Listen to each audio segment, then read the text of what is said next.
Shalom Alaikum. Jumpa kembali di Kalim Buah Buah edisi hari Sabtu 15 Agustus 2020. Sebelum kita membaca firman Tuhan, marilah kita berdoa. Bapa, terpujilah namamu. Terima kasih atas berkat, kekuatan, dan kesehatan yang Engkau limpahkan bagi kami, di mana Engkau telah menyertai dan melindungi kami dalam tidur kami semalaman, dan kami telah bangun dengan tubuh yang Engkau berkati. Kami rindukan firman-Mu Tuhan. Pada kesempatan ini, kami ingin membaca firman-Mu. Pimpin dengan kuasa Roh-Mu Tuhan, dan jauhkanlah segala kuasa kegelapan dan yang jahat dari pikiran kami, agar kami hanya menuruti perintah-Mu melalui firman-Mu yang akan kami baca dan renungkan. Untuk itu berfirmanlah kepada kami ya Tuhan, karena kami telah sedia mendengarkannya. Di dalam nama Tuhan Yesus. Amin. Baik Bapak Ibu sekalian, saudara-saudari, firman Tuhan dipilih dan diambil dari Kejadian 41 ayat yang ke-53 hingga 57 di bawah judul Yusuf di Mesir sebagai penguasa. Setelah lewat 7 tahun kelimpahan yang ada di tanah Mesir itu, mulailah datang 7 tahun kelaparan, seperti yang telah dikatakan Yusuf, dalam segala negeri ada kelaparan, tetapi di seluruh negeri Mesir ada roti.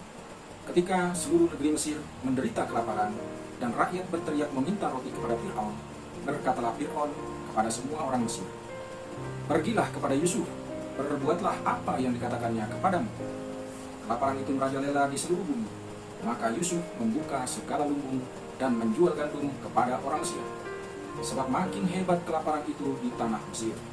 Juga dari seluruh bumi datanglah orang ke Mesir untuk membeli gandum dari Yusuf, sebab hebat kelaparan itu di seluruh bumi. Saudara-saudari yang terkasih di dalam Tuhan, siapa di antara kita yang pernah panik atau khawatir, terlebih dalam situasi yang sangat menderita dan mencekam?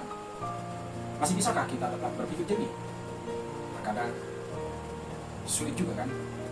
Nah, dalam pembacaan kita ini ada tokoh Yusuf yang tidak panik meskipun dalam penderitaan, sebab ia percaya Allah akan menyelamatkan dan memelihara. Allah memberi hikmat kepada Yusuf, yaitu suatu penafsiran mimpi dan mengatur negara.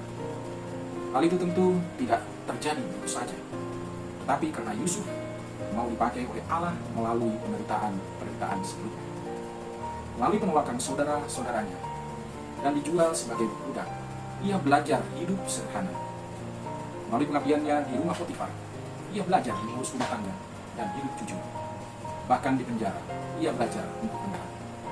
Akhirnya bencana kelaparan itu benar-benar terjadi. Yusuf yang diberi nama Safnat Paaneah atau Sang Penyelamat, kini melakukan perannya seperti nama julukannya tersebut.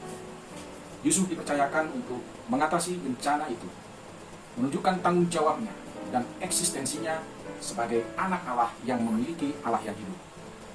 Saudara-saudari, ada 3 hal yang dapat kita pelajari dari kisah Yusuf dalam pembacaan kita ini. Yang pertama, bersungguh-sungguhlah mengandalkan Tuhan dalam situasi apapun dan jangan panik.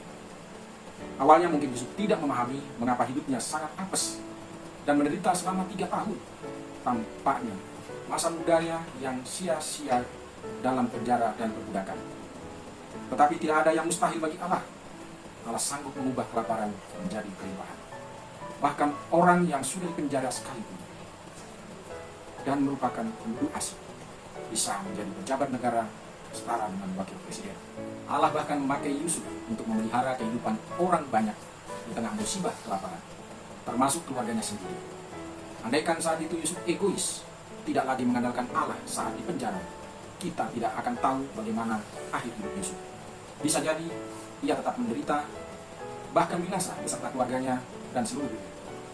Andaikan saat itu Yusuf panik, Roh Allah mungkin sulit bekerja dalam dirinya untuk berhikmat, menafsirkan mimpi, bahkan mengurus negara, sehingga mungkin ia tak akan menemukan solusi untuk penderitaan tersebut. Tetapi Yusuf menyadari bahwa penderitaan itu bukan untuk dihindari, melainkan untuk diberikan solusi yang akan membawa kemuliaan bagi nama Tuhan. Kepanikan dan kekhawatiran kita dapat membayangi rasa percaya kita terhadap Tuhan. Maka dari itu, jangan panik Dan jangan berhenti mengandalkan Tuhan, karena Tuhan selalu mempunyai solusi untuk setiap penderitaan yang kita alami. Coba bandingkan dengan Roma 8 ayatnya yang ke-18. Sebab aku yakin bahwa penderitaan zaman sekarang ini tidak dapat dibandingkan dengan kemuliaan yang akan dinyatakan kepada kita. Hal ini mirip dengan kejadian yang kita alami saat ini. Pandemi COVID-19 yang menyerang seluruh bumi kita. Seberapa lama pun penderitaan yang kita alami sebagai umat Allah, tetaplah percaya dan mengandalkan Allah, sebab Allah selalu punya cara untuk mengubah keburukan menjadi kebaikan bagi kita dan kemuliaan bagi Allah. Kalaupun Allah tidak memperlihatkan kemuliaannya sampai kita mati, kita akan melihatnya di kehidupan kekal, seperti yang dialami Lazarus yang akhirnya berada di pangkuan Bapa Abraham. Yang kedua, jangan hanya pandai memberi solusi, melainkan kerjakanlah. Banyak di antara kita yang hanya pandai ngomong, memberi kritik dan saran. Namun saat kita diberi tanggung jawab untuk melaksanakannya, bahkan untuk usulan kita sendiri, kita tidak bersedia. Teladan yang Yusuf berikan adalah dia mau melaksanakan tanggung jawab tersebut dengan sebaik-baiknya sesuai dengan saran yang diajukannya, meskipun diberi orang. Ia tidak gentar sebab ia percaya Allah akan memampukannya. Ia tidak hanya memikirkan dirinya sendiri, tetapi ia memikirkan kesejahteraan bagi banyak orang, sehingga ia mau mengerjakannya. Yusuf tahu, dimanapun dia, apapun yang dia kerjakannya, semuanya itu hanya untuk Tuhan. Dan yang ketiga, bersyukurlah, sebab Tuhan tidak akan melupakanmu bahkan di dalam keadaan terburuk sekalipun. Mungkin orang terdekatmu bisa melupakanmu dan meninggalkanmu. Mungkin orang terdekatmu sudah tidak mampu menolongmu. Tapi ingat, Tuhan sanggup mengubah kelaparan menjadi kelimpahan. Ia tak akan melupakanmu, apalagi meninggalkanmu. Karena itu, saudara-saudari, dalam suka dan duka, tetaplah memuliakan Tuhan.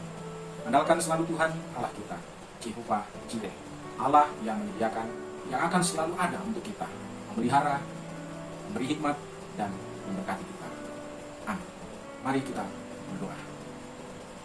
Bapa yang Maha Pemurah, kami telah membaca dan merenungkan sebagian firman-Mu. Kami bersyukur bahwa Tuhan masih memampukan kami dalam segala hal, dalam pekerjaan dan menjalani kehidupan ini. Bapa yang terkasih, kami pula bersyukur bahwa sampai detik ini Engkau masih menyertai kami dengan memberikan kehidupan dan kesehatan yang tak ternilai harganya bagi kami. Di tengah situasi pandemi COVID-19 ini, Tuhan kiranya Engkau memberikan perlindungan, kekuatan, dan kesehatan, serta keselamatan bagi upaya pemerintah bersama tim gugus tugas penanggulangan COVID-19 yang berada di garda terdepan. Semoga segera terputus mata rantai virus corona ini, dan keadaan di masyarakat kembali pulih normal, agar senantiasa nama-Mu dipermuliakan. Terima kasih Tuhan atas pengajaran melalui kisah Nabi Yusuf, di mana kami tidak harus panik dalam situasi apapun, karena Engkau andalan kami dalam kehidupan ini. Begitu pula melalui banyak persoalan dalam kehidupan ini, kami pun jangan hanya bisa mengkritik dan memberi solusi, melainkan Engkau mengajarkan kami untuk bisa melaksanakannya sebagai rasa tanggung jawab yang datangnya daripada Tuhan. Terima kasih Tuhan. Terima kasih atas segala kebaikan. Kami bermohon kepadamu, lindungilah kami dan berkatilah kami sepanjang hari ini yang akan kami jalani. Topang dan tuntun kami ya Tuhan, agar kami tak tersesat dan jauh dari celaka. Jauhkanlah kami dari yang jahat, kuasa penyakit dan roh kegelapan yang dapat menghancurkan diri dan jiwa kami. Hanya kepadamu Tuhan, kami percaya dengan sepenuh hati, di mana Engkau yang dapat mematahkan kuasa iblis, raja kegelapan itu. Hanya di dalam nama Tuhan Yesus Kristus, yang adalah Tuhan dan Juru Selamat kami yang hidup dari dulu, sekarang, dan kekal selama-lamanya. Amin. Saudara-saudari yang terkasih dalam Tuhan, selamat menunaikan aktivitas hari ini. Salam sehat, Tuhan Yesus memberkati. Amin.